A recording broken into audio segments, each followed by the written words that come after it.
Днес ходихме до един китайски магазин и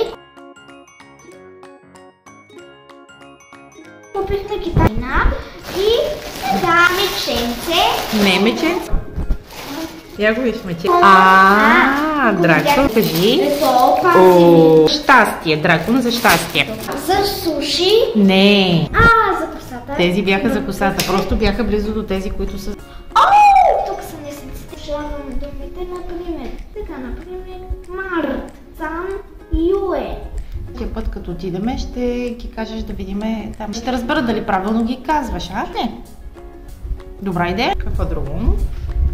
Тетрадка за упражняване, писане на езика. Я покажи да видим, има редовете. Приписвам, за да се научи редове, както Баян в училище, да. Добре. И той, както и твоята голяма, че е малка, нали? Да.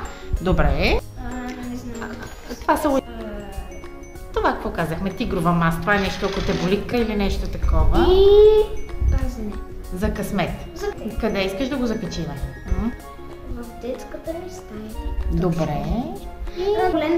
И да, от неделя. Добре.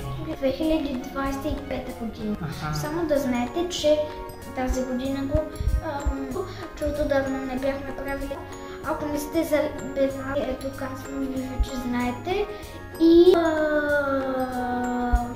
да. Но сега този път поне се зарадва, че имаш различни китайски неща. Да, много са хубави.